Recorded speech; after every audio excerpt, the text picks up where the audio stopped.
আমি এই খাতার একটি পেজ ছিঁড়ছি, জাস্ট একটা এক্সাম্পল দিয়ে একটা বিষয় বোঝাতে চাই। আমার হাতে একটা কাগজ, এটা কি দেখা যায়? মনে করেন যে এটা একটা ঘড়ি, যেটা আমি আকাশে ওড়াচ্ছি, এটা একটা ঘড়ি। আচ্ছা বলেন তো, ঘড়িকে ওড়াবার জন্য ঘড়ির সঙ্গে একটা সুতা থাকে না? এই সুতা আমার হাতে কন্ট্রোলে আছে। ঘড়ি যাচ্ছে তো যাচ্ছে, উড়ছে তো উড়ছে। ঘড়ি কিন্তু একদম আকাশকে ছুঁই ছুঁই ভাব, মহাকাশকে সে ছুঁয়ে ফেলে এমন একটা ভাইব এসে আছে। অনেক অনেক দূর সে উড়ে পৌঁছে গিয়েছে, কিন্তু ঘড়িটা স্টিল আমার কন্ট্রোলে আছে, কারণ ঘড়ির সুতা আমার হাতে আছে, ঘড়ির লাটাইটা আমার হাতে আছে, ঘড়ির কন্ট্রোলটা আমার হাতে এখনো আছে।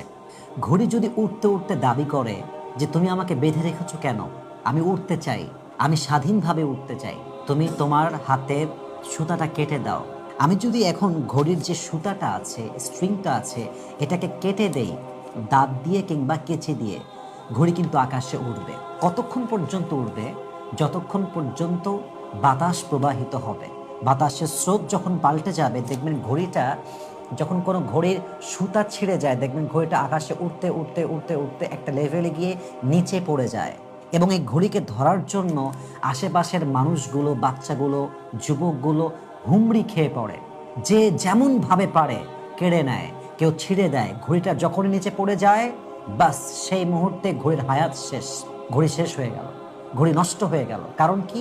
আপনি ঘড়ির কন্ট্রোলটা ছেড়ে দিয়েছেন, ঘড়ির সুতাটা আপনি ছেড়ে দিয়েছেন। Exactly to the same way অনেক নারীরা আমাদেরকে বলতে চায়, আমি তো উঠতে চাই, আমি তো ঘুরতে চাই, আমি তো আমার মতো আমার লাইফটাকে লিড করতে চাই, আমার স্বামী আমাকে বেঁধে রেখেছে, আমার বাবা আমাকে বেঁধে রেখেছে, এ সমাজ আমাকে বেঁধে রেখেছে, আমি তো অনেক কিছু করতে চাই, সমাজ আমাকে করতে দেয় না, আমার স্বামী আমাকে অলওয়েজ আমার প্রত্যেকটা কাজে বাধা দেয়। এরকম লজিক অনেক মেয়ে দেয় না? তারা বলে আমাদেরকে তোমরা ছেড়ে দাও, আমাকে আমার মতো ফ্রিলি চলতে দাও, স্বাধীনভাবে চলতে দাও। তাদের জন্য এটা একটা বেস্ট এক্সাম্পল। আমরা পুরুষরা যে আমাদের বউদেরকে বাধা দেই যে তোমরা মার্কেটে বেশি যেও না, রাস্তাঘাটে বেপর্দায় ঘুরো না, ফেসবুক বেপর্দা ছবি আপলোড দিও না, বেপর্দা টিকটক করতে যেও না, পরপুরুষের সঙ্গে মিশতে যেও না, আমরা হচ্ছি সেই লাটাইয়ের মতো, যে লাটাইয়ের সুতা ঘড়িকে ধরে রেখেছে।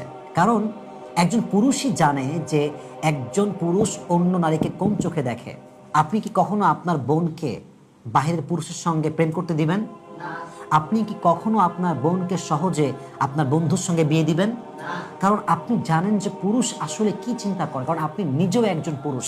একটা পুরুষই জানে যে পুরুষের পার্সপেক্টিভ কেমন, পুরুষের চোখ কেমন, পুরুষের চিন্তা কেমন, পুরুষের চরিত্র কেমন। এই জন্য পুরুষ কখনো নিজের বোনকে, নিজের ওয়াইফকে অন্য জায়গায় ছাড়তে চায় না, কারণ he knows about the reality.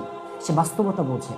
তার মানে পুরুষ যে আপনাকে আটকে রেখেছে, শাসন করেছে বা শাসন করছে, আপনাকে বাধা দিচ্ছে, ইট ডাজন্ট মিন যে সে আপনার শত্রু, ইট ডাজন্ট মিন যে সে আপনার জন্য ভালো কিছু চায় না, ইট ডাজন্ট মিন যে সে আপনাকে খাঁচায় আটকে রেখেছে। It means he is trying his best to protect you. আপনার হাজবেন্ড আপনাকে বাধা দেয় কারণ সে আপনাকে নষ্ট হতে দিতে চায় না। আপনার বাবা আপনাকে ছাড়তে চায় না, পর্দা করতে বলে, রাত 2টায় বাহিরে বের হতে দেয় না, 1টার সময় বাহিরে যেতে দেয় না, বান্ধবীদের সঙ্গে সবসময় ঘুরতে দেয় না। It's just because he is trying his best to protect you. একজন যুবক যখন ঘুড়ি উড়ায়, ঘড়ির সুতা সে কন্ট্রোলে এই জন্য রাখে যে ঘড়ির সুতা উড়ে গেলেই আমার ঘড়ি হাত ছাড়া শুধু হবে না, ঘড়িটাও শেষ হয়ে যাবে, ঘড়িটাও ছিঁড়ে বুড়ে ছারখার হয়ে যাবে। একজন নারী যখন স্বাধীন হয়ে যায়, পুরুষ তাকে ইচ্ছা মতো ব্যবহার করে। I am so sorry to say that, I am so sorry to say that. আপনি বাস্তবিক সমাজের অবস্থা পর্যবেক্ষণ করেন, যেই মেয়েদেরকে বাবা মা শাসন করে না, বাবা দেখে না, এই মেয়েগুলো বয়ফ্রেন্ডের সঙ্গে যা মন চায় করে বেড়ায়, যেখানে মন চায় যায়। কারণ বাপ মা এদেরকে শাসন করে না, মা এদেরকে মানুষ করতে পারে নাই। এবং এই মেয়েটা যে শুধু নষ্ট হয়েছে তা নয়, এই মেয়েকে যে বিয়ে করবে তার জীবনটা নষ্ট। একটা মেয়ে যে অপবিত্র, যে চরিত্রহীন, তাকে যখন কোনো যুবক পছন্দ করবে পবিত্র হিসেবে, সে বিয়ের পর ধোঁকা খাবে না? সে চিট হবে না? কারণ সে তো ভেবেছে ভালো মেয়ে বিয়ে করেছে, সে তাই ভাববে। তো এই মেয়েকে যে বাবা মা কন্ট্রোল করে নাই, সুতা ছেড়ে দিয়েছে, কেটে দিয়েছে, মেয়ে যা মন চাই করছে, এই মেয়েটার জন্য একটা প্রজন্ম নষ্ট হয়ে গেল, সংসার নষ্ট হয়ে গেল, সন্তান নষ্ট হয়ে গেল। এই জন্য প্রত্যেকটা মেয়েকে আমি বিনয়ের সঙ্গে আবদার করে বলবো, প্রিয় বোন আমার, আমরা যে আপনাদেরকে বাধা দেই, পর্দা করতে বলি, টিকটক করতে মানা করি, বেপর্দায় চলতে মানা করি, বেপর্দায় আপনার দেহকে প্রদর্শন করতে মানা করি, বিভিন্ন কাজে আপনার বাবা বাধা দেয়, আপনার ভাই বাধা দেয়, it's not because we are trying to stop you, it's just because we are trying to protect you. কারণ আমরা জানি সমাজে কি চলছে, আমরা জানি পুরুষের চোখটা আসলে কেমন, আমরা বুঝি পুরুষ কি চিন্তা করে, আমরা বুঝি পুরুষ কি করতে পারে, আমরা জানি পুরুষের চরিত্র কেমন হয়, কারণ আমরাও তো পুরুষ, আমরা তো পুরুষ জাতি। অতএব আপনাকে আপনার স্বামী শাসন করে মানে স্বামীকে আপনার প্রতিপক্ষ ভাববেন না, স্বামীকে আপনার অপোজিট ভাববেন না। আপনার বাবা আপনাকে বাধা দেয়, ইট ডাজন্ট মিন যে সে আপনার অপোজিট পার্সন, বরং সে আপনার ভালো চায়, আপনার কল্যাণ চায়। আর যদি বাবা বলে যা তোকে ছেড়ে দিলাম, তোর যা মন চায় কর, আর যদি স্বামী আপনাকে বলে তোকে ছেড়ে দিলাম, তোর যা মন চায় কর, যেখানে মন চায় যা, আপনি যাবেন ঠিকই, কিন্তু আপনার ফিরে আসা আর হবে না, ফিরে আসা আর হবে না।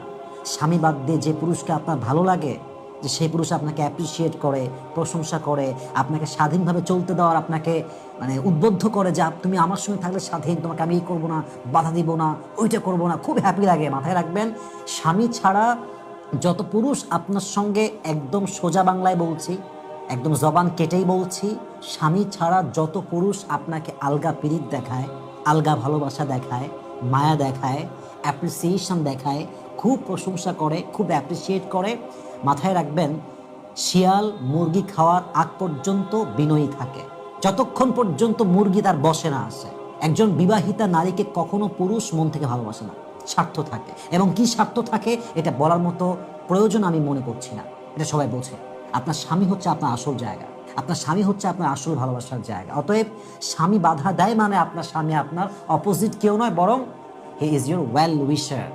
তার বাধাকে আপনি বাধা মনে করবেন না, তার বাধাকে আপনি আপনার জন্য কল্যাণের কারণ মনে করবেন। তবে আপনার জীবনটা বরকতপূর্ণ হবে, তবে আপনার চরিত্র ঠিক থাকবে, তবে আপনার সাংসারিক জীবনটা ভালো যাবে, আপনার সন্তান মানুষ হবে, আপনি ভালো মানুষ হতে পারবেন, ঠিক কিনা বলেন?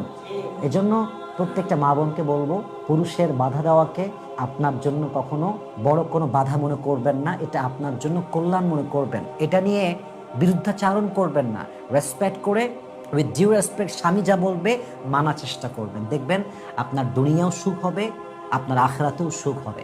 আল্লাহ প্রত্যেকটা বোনকে এই কথাগুলো মানা, বোঝা এবং আমল করার তৌফিক দান করুক। আমরা সকলেই দিল খুলে পড়ছি আমিন।